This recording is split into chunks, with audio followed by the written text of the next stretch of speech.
Dear students, नमस्कार।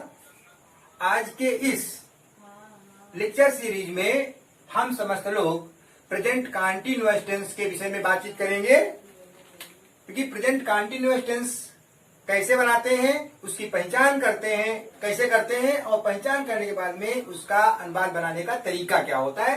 तो सबसे पहले अनुवाद बनाने से पहले ही हम इसकी पहचान देखते हैं। पहचान,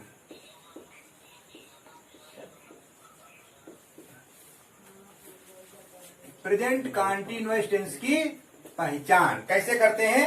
यदि हमारे सामने कई सेंटेंस दिए हैं तो हम पहचान कैसे करेंगे। पहचान देखते हैं हिंदी वाक्य के अंत में। हिंदी वाक्य के अंत में रहा है, रही है, कामा रहे हैं,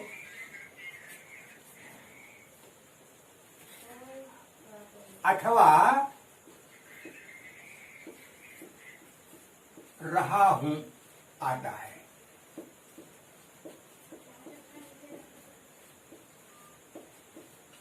अब देखिए, जैसा कि नाम से विदित है, नाम से पता चला कंटिन्यू।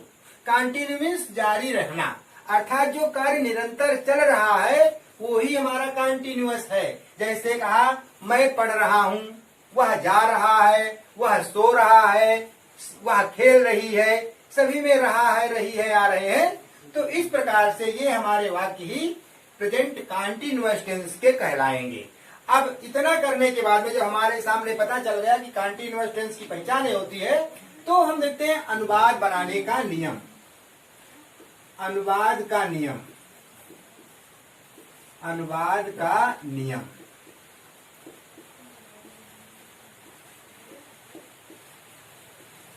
देखिए, हमने आपको सबसे पहले ही बताया था कि जब ट्रांसलेशन करते हैं तो अंग्रेजी में ट्रांसलेशन करते समय सबसे पहले कर्ता पर ध्यान देते हैं, क्योंकि जो सब्जेक्ट होता है तो सब्जेक्ट के हिसाब से ही हेल्पिंग वर्ब का प्रयोग किया जाता है। इस प्रकार इस कर्ता के आधार पर, सब्जेक्ट के आधार पर वाक्य का ट्रांसलेशन बनाने का प्रयास किया जाता है। तो देखिए, सबसे पहले हम इसको भी एक फार्मूले के रूप में किस प्रकार से आपके सामने रखते हैं। यदि आपने उस फार्मूले को बेहतर तरीके से समझा तो मानता हूं कि आप अनुवाद बनाने में निश्चित ही एक्सपर्ट हो जाएंगे।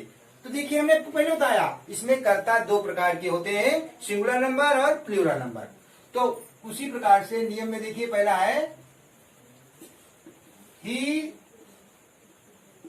सी, इट, अथवा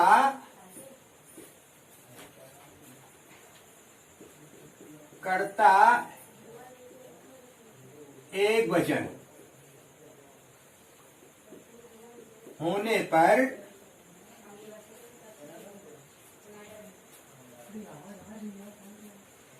हेल्पिंग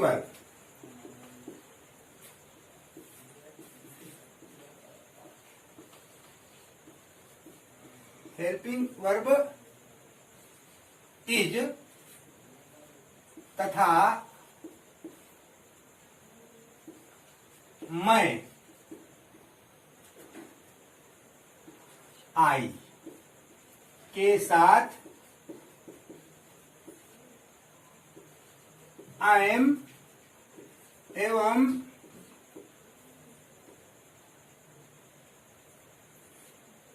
वी, यू, दे, अथवा बहुवचन कर्ता के साथ आर हेल्पिंग वर्ब का प्रयोग करते हैं।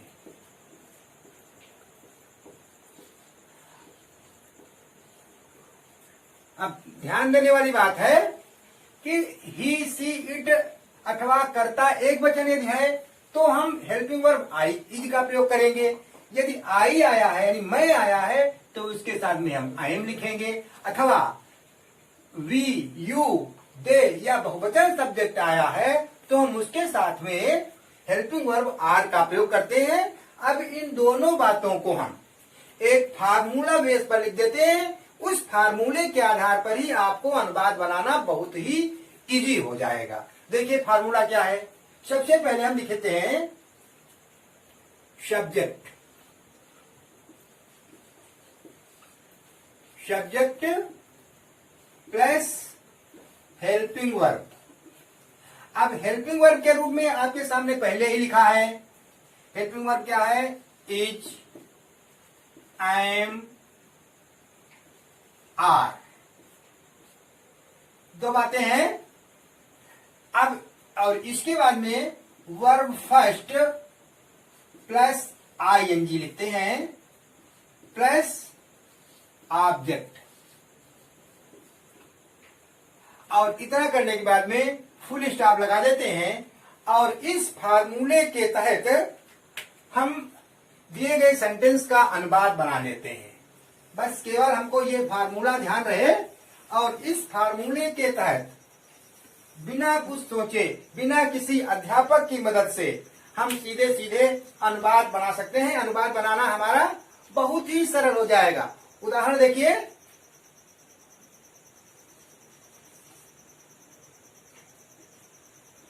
पहला एग्जाम्पल है ही, सी, इट अथवा कर्ता एक वचन होने पर। तो इसमें हम कर्ता एक वचन का एक एग्जाम्पल आपके सामने रखते हैं। तो पहला है वह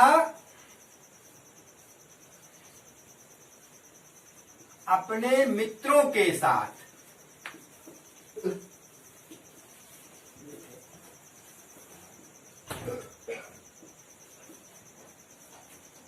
मेला जा रहा है।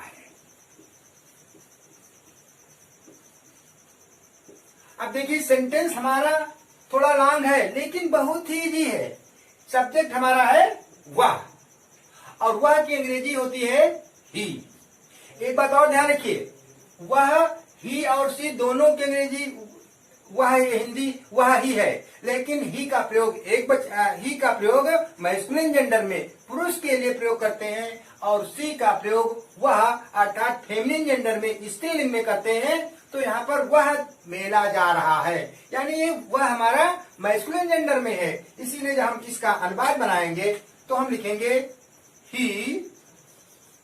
हेल्पिंग वर्ब के रूप में मैंने पहले बता दिया, जब एक वचन में है तो इज, क्या लगाएंगे? ही इज, और उसके बाद में वर्ब की फर्स्ट फॉर्म में आएंगी जाना, ही इज गोइंग। अब कहां जा रहा है?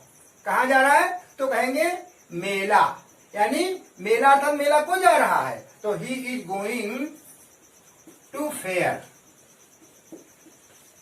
और कैसे जा रहा है, किसके साथ में जा रहा है? तो हम कहेंगे अपने मित्रों के साथ। तो लिखेंगे going to fair with his friends.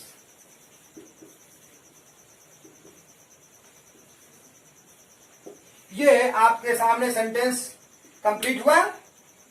अब इसके बाद में हम दूसरा एग्जाम्पल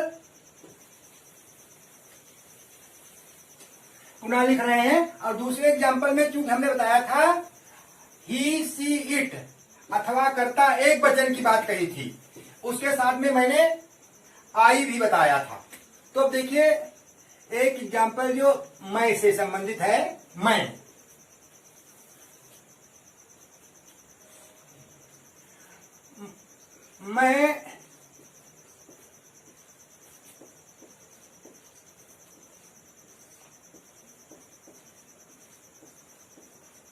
कठिन परिश्रम कर रहा हूं। अब इस वाक्य में जब हम देखते हैं तो हम देखते हैं यहां पर हमारा सब्जेक्ट है मैं हमने आपको बताया था मैं की अंग्रेजी है आई, तो हो गया आई। अब आई के साथ में हूं की अंग्रेजी आई एम। अब फिर परिश्रम कर रहा, आई एम परिश्रम कर रहा अर्थात कार्य कर रहा। I am working hard.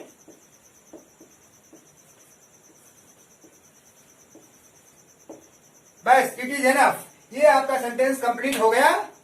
अगला एग्जाम्पल आप देखिए, मैंने कहा था वी, दे अथवा कर्ता बहुवचन के साथ में हेल्पिंग वर्ब आर का प्रयोग करते हैं।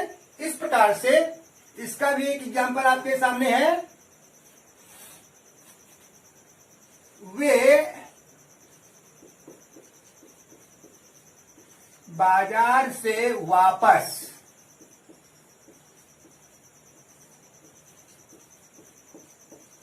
आ रहे हैं। अब यहां पर ध्यान दीजिए, चाहे हम कहें वे बाजार से वापस आ रहे हैं या वे बाजार से लौट रहे हैं। वापस आना अर्थात लौटना, और लौटने की अंग्रेजी होती है रिटर्न। क्या होती है? यहां पर ध्यान दीजिए, रिटर्न। रिटर्न मीन्स लौटना, लौटना या वापस आना। एक चीज आपको और हमेशा ध्यान रखनी चाहिए, अनुवाद बनाने के लिए हमको हमारी जो वर्ब है, वर्ब हमको कंठस्थ करना बहुत ही आवश्यक है, नितांत आवश्यक है। If we can't learn verb, we can't translate. यदि हम वर्ब को बना नहीं सकते, वर्ब को याद नहीं कर सकते, तो समझिए हम भाई ट्रांसलेशन नहीं बना सकते। इसलिए ये आपके लिए एक अच्छा सुझाव है कि आप सबसे पहले वर्ब अवश्य याद कर लें। तो यहां पर है वे, वे की इंग्लिश होती है they. They are returning, they are returning from market.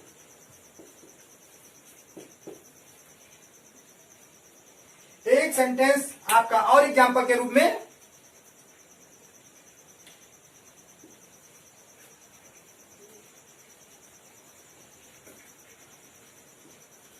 लड़के कक्षा में शोर मचा रहे हैं।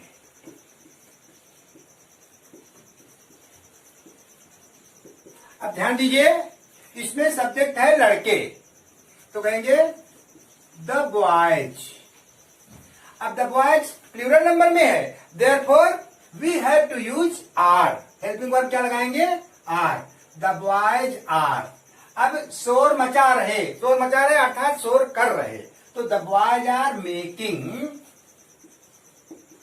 अब क्या कर रहे हैं? Making a noise. फिर कहेंगे कक्षा में, लिखेंगे इन द क्लास।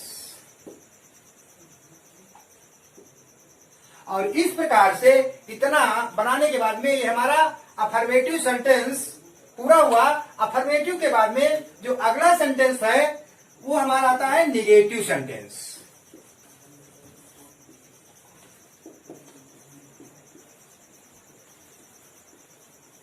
देखिए, जैसा कि नाम से ही विदित हो रहा है, निगेटिव यानी नकारात्मक वाक्य। जिस ऐसे वाक्य में नहीं शब्द आता है वह नकारात्मक वाक्य होता है। और इसमें भी वही फार्मूला, वही सिस्टम अप्लाई करते हैं। सीधे सीधे आपको हम फार्मूला ही लिख देते हैं। सबसे पहले सब्जेक्ट प्लस हेल्पिंग वर्ब, और हेल्पिंग वर्ब के रूप में वही is, am, are plus not plus verb first धन आईएनजी प्लस ऑब्जेक्ट। अब देखिए, हमने आपके सामने ये निगेटिव सेंटेंस बनाने का एक सीधे सीधे फार्मूला लिख दिया। इस फार्मूले को यदि आप अपने दिमाग में रखेंगे और फिर आप अनुवाद बनाने का प्रयास करेंगे तो निश्चित रूप से आपको बेहतर ही परिणाम नजर आएंगे। एग्जाम्पल देख लीजिए। पहला एग्जाम्पल है,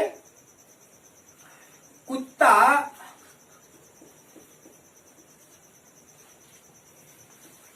अजनबी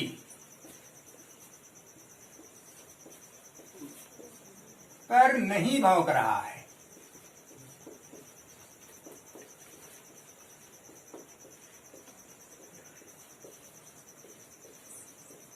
अब यहां जब इस सेंटेंस में बनाएंगे तो हम देखते हैं इसमें हमारा सब्जेक्ट है कुत्ता। तो कुत्ता की अंग्रेजी क्या होती है? तो जानते हैं द डॉग। क्या लिखेंगे? The dog. अब द डॉग सिंगुलर नंबर में है इसलिए लिखेंगे इज। फिर इसके बाद में सहायक क्रिया इज आ गई, नॉट। अब नॉट के बाद में वर्ब की फर्स्ट फॉर्म में ING, barking. The dog is not barking. अब कहते हैं किस पर? तो कहेंगे at the stranger.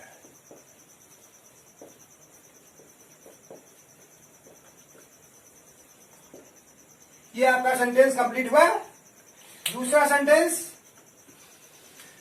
Sentence number 2, मैं गंगा जी में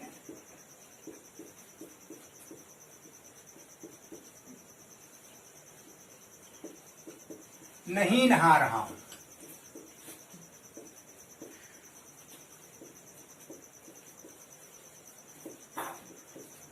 अब जब इसका हम अनुवाद बनाएंगे तो कहेंगे मैं नहीं नहा रहा हूं।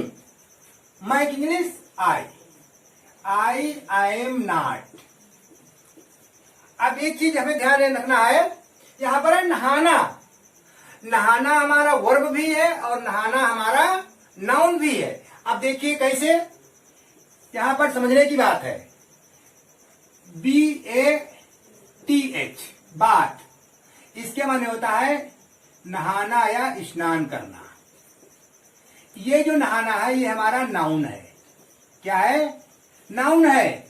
और BATHE, बात, बात माने नहाना, ये हमारा यहां पर वर्ब है। अब हमको इस चीज को भी ध्यान में रखना है कि जब हम इस सेंटेंस को बनाएंगे तो हम लिखेंगे आई एम नॉट बाथिंग। अब बात की स्पेलिंग होती है BATHE, लेकिन ध्यान रहे BATHE बात होता है स्नान करना जो यहां लिख रहे हैं, लेकिन जब हम ING जोड़ते हैं तो उसमें ई हट जाता है। तो इस प्रकार से हमारा अनुवाद बनेगा I am not bathing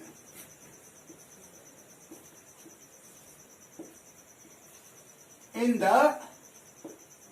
Ganga. अब यहां पर हमको ध्यान रखना, जो ये बात शब्द है ये इस बात से लिया गया है। ये जो नीचे का बात लिखा है नहाना, ये नहीं है। जब इसको हम एक दूसरे प्रकार से लिखना चाहें तो हम इस सेंटेंस को हम इस प्रकार से भी लिख सकते हैं। I am not taking a bath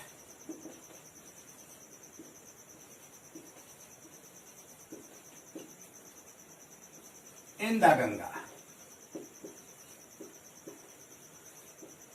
अब यहां पर जो ये बात है, ये बात हमारा ये ऊपर वाला नाउन है, क्योंकि यहां पर ये वर्ब है। स्नान करना ये अलग हो गया, टेकिंग मीन्स स्नान करना, और यहां पर है BATHING, बाथिंग, स्नान कर रहा, ये हमारा पूरा पूरा ये वर्ब हो गया।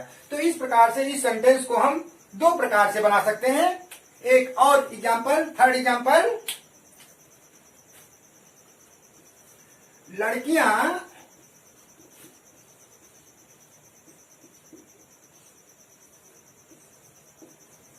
झूठ नहीं बोल रही हैं।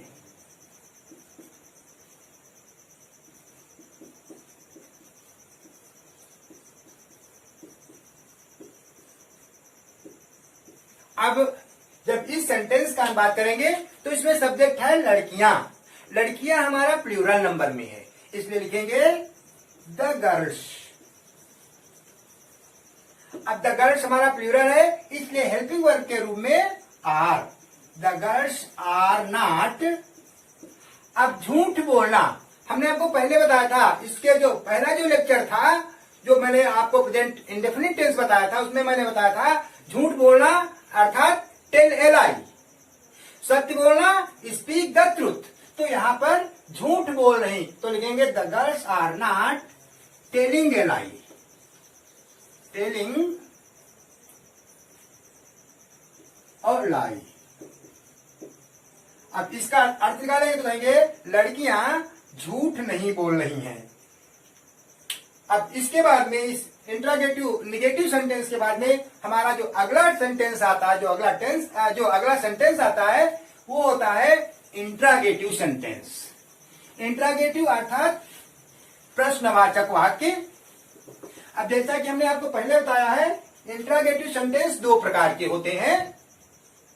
नंबर एक, ऐसे इंट्रागेटिव जिसमें हेल्पिंग वर्ब सहायक क्रिया पहले आ जाती है, और दूसरे वे इंट्रागेटिव सेंटेंस जिसमें क्या, क्यों, कहां, कब, कैसे, कितने आदि वाक्य के बीच में आते हैं। तो इस प्रकार से जब दो प्रकार के इंट्रोगेटिव है तो उसमें दो प्रकार के फार्मूले भी अप्लाई किए जाते हैं।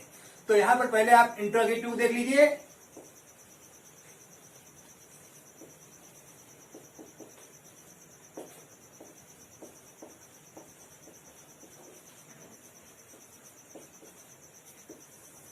इंट्रोगेटिव सेंटेंस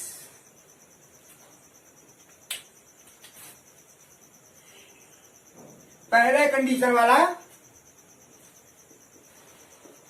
क्या वाक्य के पहले आने पर,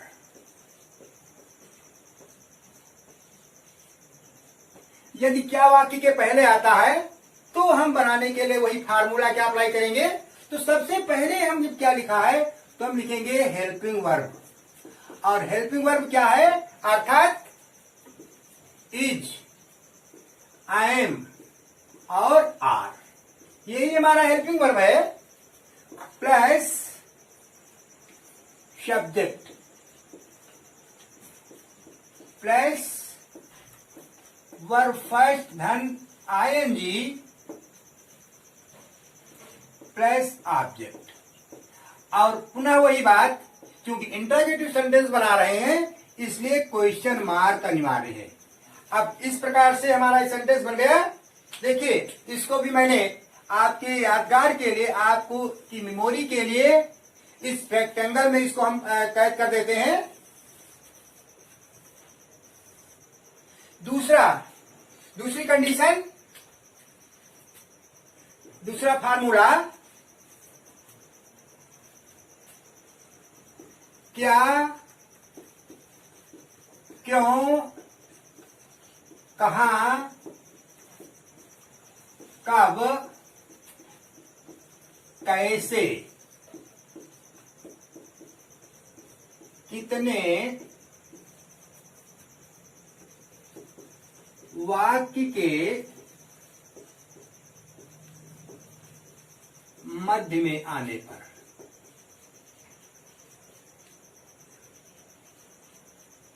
अब सबसे पहले इन शब्दों की अंग्रेजी भी समझ लीजिए। क्या की इंग्लिश होती है, व्हाट, क्यों की इंग्लिश होती है, व्हाई, कहां की इंग्लिश होती है, व्हेयर, कब की इंग्लिश होती है, व्हेन, कैसे की रहती है, हाउ, कितने की इंग्लिश दो होती है। कितने, एक तो कहते हैं हाउ मेनी, और हाउ मेनी यदि हमको संख्या बतानी है तो वहां पर हम हाउ मेनी का प्रयोग करते हैं। मैंने कह दिया तुम्हारी कक्षा में कितने विद्यार्थी हैं, यानी संख्या की बात हो गई, तो हम हाउ मेनी। हमने कह दिया तुम्हारे घर में कितने सदस्य हैं, तो हम कहेंगे हाउ मेनी मेंबर्स, की संख्या की बात हो गई। इस मोहल्ले में कितने लोग रहते हैं, तो how many members, how many people live in this locality, तब यहां पर हाउ मेनी का प्रयोग करते हैं। और दूसरा एक होता है हाउ मच।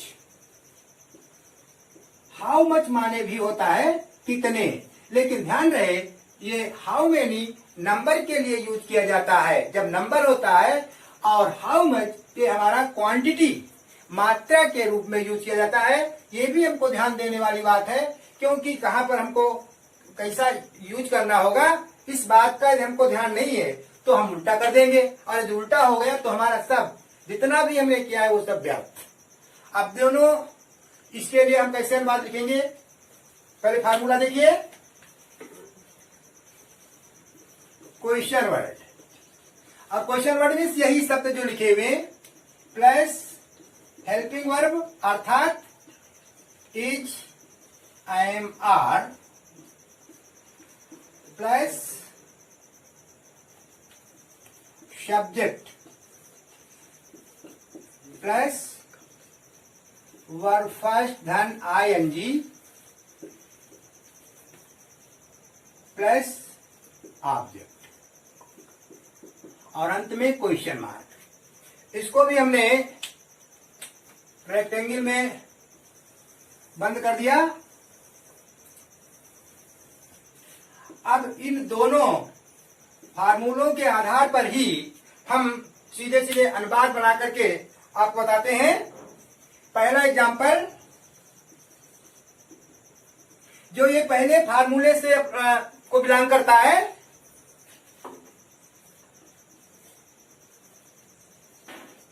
क्या सावित्री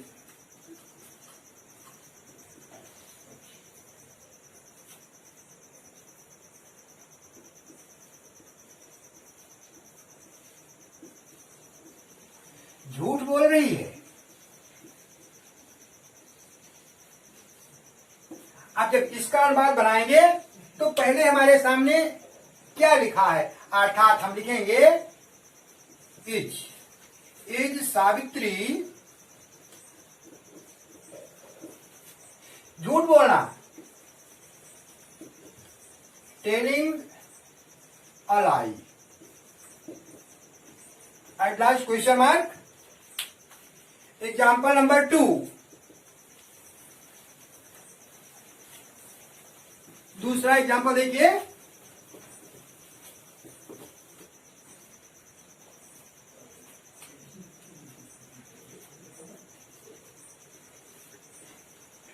क्या मैं तुम्हें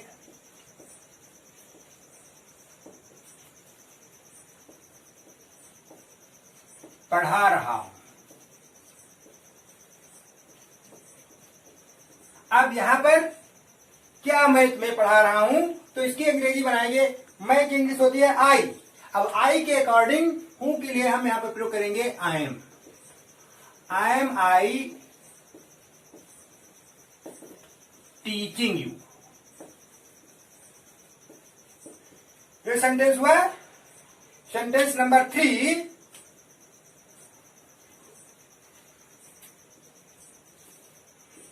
क्या विद्यार्थी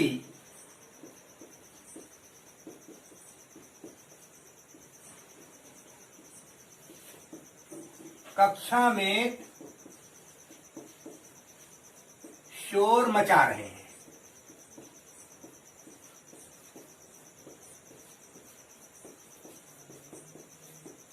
अब इसमें भी हम देख रहे हैं सब्जेक्ट हमारा है विद्यार्थी। देखने में हमें लगता है विद्यार्थी सिंगुलर नंबर में है। क्या विद्यार्थी कक्षा में शोर मचा रहे हैं? क्या की अंग्रेजी? अब मचा रहे हैं के अकॉर्डिंग हम लिखेंगे तो यहां पर देखेंगे विद्यार्थी हमारा बहुवचन में आ रहा, प्लूरल नंबर में आता है, इसलिए हम लिखेंगे आर। सबसे मुख्य बात यही है कि हम केवल एक विद्यार्थी पर ध्यान देंगे तो हमें लगेगा विद्यार्थी सिंगुलर नंबर में है, यानी विद्यार्थियों नहीं है। लेकिन विद्यार्थी सिंगुलर में है या प्लूरल में है, ये बात मचा रहे हैं, ये हमारा शो करता है कि ये विद्यार्थी प्लूरल नंबर में लिया गया। इसलिए लिखेंगे आर द स्टूडेंट्स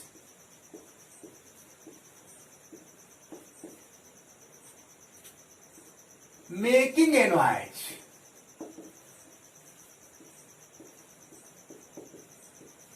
कक्षा में इन द क्लास।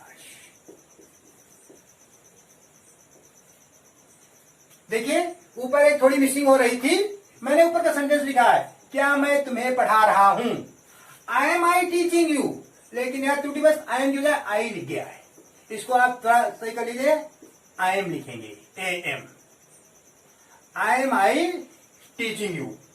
अब इस प्रकार से ये जो हमारे एग्जाम्पल्स हैं, ये एग्जाम्पल पहले नियम के आधार पर जिसमें क्या सबसे पहले आता है उसमें लिखे हैं। अब कुछ वाक्य ऐसे आपको बताने जा रहा हूं जिसमें क्या, क्यों, कहां, कब, कैसे, कितने वाक्य के बीच में आते हैं, सेंटेंस के बीच में आते हैं, जिसमें इन शब्दों की इंग्लिश सबसे फर्स्ट ऑफ ऑल लिखी जाती है। पहला सेंटेंस इसमें भी है, वह आज कहां जा रही है।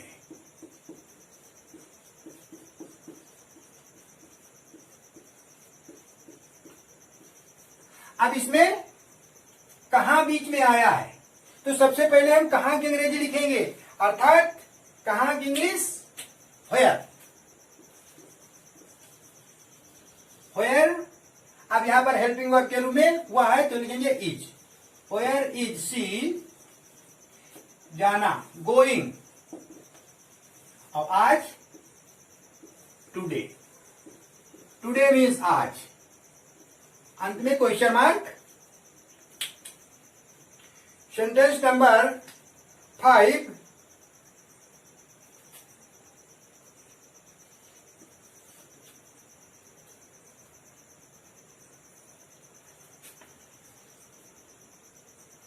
मैं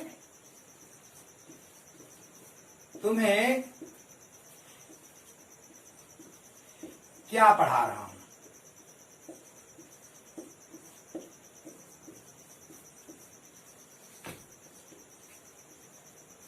मैं तुम्हें क्या पढ़ा रहा हूं। अब इस सेंटेंस को बनाने के लिए देखिए बीच में क्या आया, यहां पर कहां आया था तो व्हेयर आई थी। अब यहां पर क्या आया, तो क्या के लिए पहले हम लिखेंगे व्हाट। व्हाट हूं, यहां पर आई लिखा, मैं लिखा है, मैं के लिए आई एम का प्रयोग किया जाएगा, अर्थात व्हाट आई एम आई। फिर पढ़ाना, टीच मीन्स पढ़ाना, टीच टाट टाट, लेकिन यहां पर हमको फर्स्ट फॉर्म में एनजी लिखेंगे तो लिखेंगे what I am I teaching you. यहां पर तुम्हें, तुम ये हमारा ऑब्जेक्टिव केस है, इसीलिए तुम की अंग्रेजी यहां पर तुम्हें की अंग्रेजी यू लिखा गया है। सेंटेंस नंबर 6, नेक्स्ट सेंटेंस, वे पत्र कब लिख रहे हैं।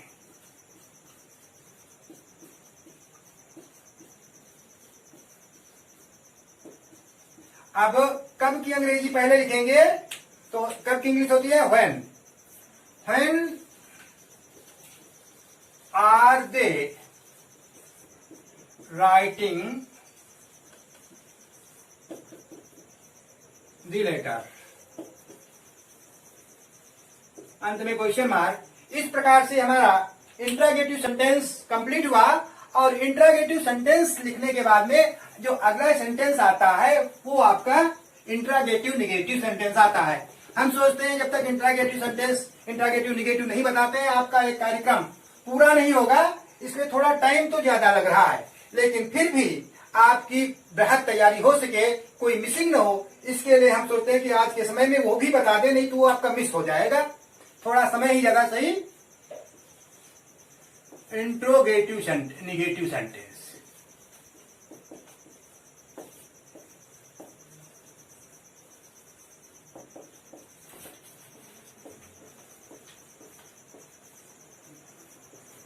देखिए जैसा कि हमने आपको पहले बता दिया जो इंट्रागेटिव होते हैं उसमें क्या पहले होता है, वही बात यहां पर भी लागू होती है। क्या, क्यों, कहां, कब, कैसे भी आता है और क्या पहले आता है, तो दोनों फार्मूले हम सीधे सीधे लिख रहे हैं। नियम वही आपका है, टाइम काफी हो रहा है। सबसे पहले हेल्पिंग वर्ब अर्थात is, I am, are plus subject plus not plus verb first धन आईएनजी प्लस ऑब्जेक्ट और अंत में क्वेश्चन मार्क। इसको भी हमने रेक्टेंगल में बंद कर दिया।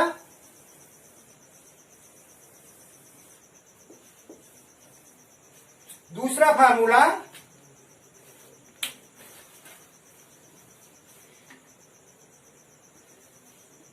Question word plus helping verb, और हेल्पिंग वर्ब के रूप में is, I am, are plus subject plus not plus verb first धन ING plus object at last question mark. और इस प्रकार से दोनों फार्मूले हमारे सामने आ गए और दोनों को मैंने आपकी मेमोरी के लिए हमने इसको रेक्टेंगल कर दिया है, रेक्टेंगल में बंद है, आप आसानी से इसको देख सकते हैं। अब इस पर बस आधारित सीधे कुछ एग्जाम्पल्स। एग्जाम्पल नंबर 1,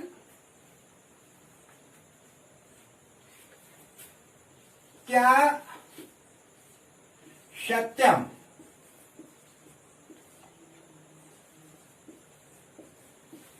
कमरे में नहीं सो रहा है?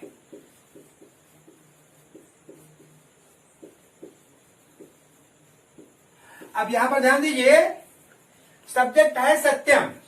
अब सत्यम हमारा सिंगुलर नंबर में है, इसलिए हम क्या के लिए यहां पर है के लिए इज लगाएंगे। इज सत्यम नॉट स्लीपिंग, कमरे में तो लिखेंगे in the room, question mark. Next example,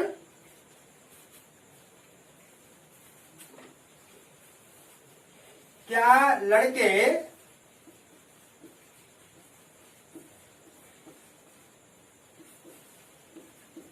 कक्षा में शोर नहीं मचा रहे हैं?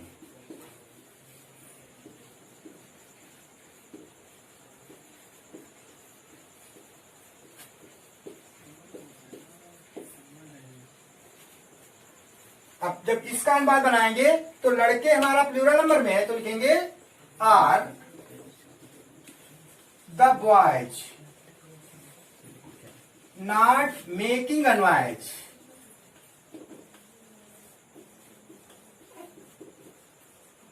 इन द क्लास। इस प्रकार से हमने देखा कि ये हमारा इंट्रोगेटिव निगेटिव सेंटेंस हुआ। अब चूंकि टाइम काफी हो रहा है, इसलिए सोचते हैं कुछ आपको विशेष सेंटेंस भी 2-4 दे करके आपने जो कुछ भी अभी तक पढ़ा है उस सभी पढ़े हुए वाक्यों को, नियमों को समराइज कर लिया जाए तो ज्यादा बेहतर रहेगा, जिससे आपको भी अपनी मेमोरी, आपने क्या सीखा है उस ज्ञान का भी पता चल जाएगा। और नहीं होगा तो एक बार आप पुनः अपना रिवाइज कर लेंगे। पहला सेंटेंस है, तुम्हारे साथ दिल्ली कौन जा रहा है?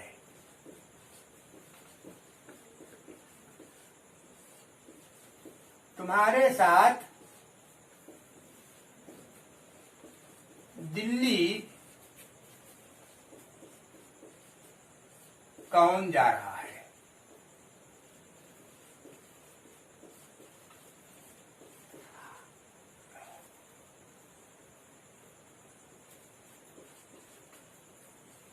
अब यहां पर एक चीज और ध्यान रखिए, कौन की अंग्रेजी हु होती है। हमने आपको बताया था हु हमारा इंट्राग्रेटिव प्रोनाउन भी है, इसलिए यहां पर जब हम लिखेंगे तो लिखेंगे कौन जा रहा है, तो लिखेंगे हु इज, कौन जा रहा है, who is going. Who is going, कौन जा रहा है। अब कहां को जा रहा है, तो कहेंगे दिल्ली को, तो लिखेंगे who is going to Delhi. और फिर तुम्हारे साथ तो लिखेंगे विद यू। ये आपका सेंटेंस कंप्लीट हो गया। अगला सेंटेंस है सेंटेंस नंबर 4, तुम्हारे पिताजी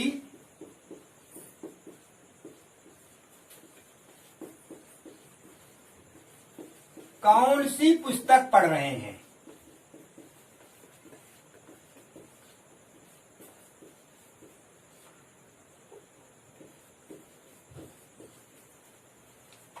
तुम्हारे पिताजी कौन सी पुस्तक पढ़ रहे हैं। अब सबसे पहले कौन सी पुस्तक, किसकी अंग्रेजी लिखेंगे, कौन सी पुस्तक, तो अंग्रेजी बनाएंगे तो लिखेंगे which book. Which book means कौन सी पुस्तक, which book is your father. अब यहां पर भी हमको ध्यान देना है, पढ़ रहे हैं, लिखा तो हैं, रहे हैं, लेकिन पिताजी हैं। पिताजी हमारा सिंगुलर नंबर में है, इसलिए हम लिखेंगे is. Which book is your father? पढ़ना, रीडिंग।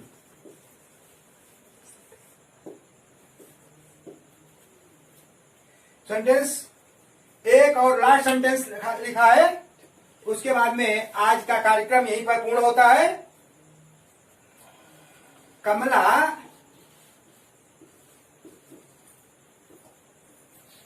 प्रतिदिन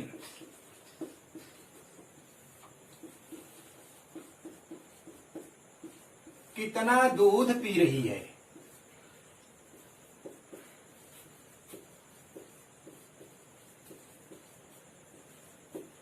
अब जब इसकी अंग्रेजी बनाएंगे तो कितना, मैंने आपको बताया था कितने अंग्रेजी क्यों होती है, हाउ मच, हाउ मेनी। तो यहां पर कितना दूध, तो कहेंगे how much. How much milk is Kamala drinking daily. इस प्रकार से हमने देखा कि हमारे जो ये सेंटेंस थे अर्थात प्रेजेंट कंटीन्यूअस के सेंटेंस का अनुवाद किस प्रकार से बनाते हैं, उसका फार्मूला क्या होता है, उसको बनाने का कौन सा तरीका होता है, वो हमने आपके सामने लिखा और उसके आधार पर हमने आपको ट्रांसलेशन करने की विधि आपके सामने रखी। अब मैं जरूर आशा करता हूं कि यदि आपने हमारे इस वीडियो को पूरा व्यवस्थित रूप से देखा तो निश्चित रूप से आप इस प्रेजेंट कंटीन्यूअस टेंस का कैसा भी अनुवाद हो, आप उसको बनाने में कभी भी धोखा नहीं खाएंगे और निश्चित रूप से आप अच्छे नंबर लाएंगे। अब यदि आपको मेरा ये वीडियो कहीं अच्छा लगा हो तो मैं अवश्य आपसे निवेदन करूंगा कि आप इसको लाइक करें, शेयर करें तथा हमारे इस चैनल को सब्सक्राइब करना न भूलें, जिससे कि आने वाला हमारा वीडियो अगले दिन का पुनः आपको आसानी से प्राप्त हो सके और जो आप नहीं जानते हैं, जो आप सीखना चाहते हैं और जो हम आपको सिखाना चाहते हैं, उन दोनों के का लक्ष्य पूर्ण हो सके। धन्यवाद।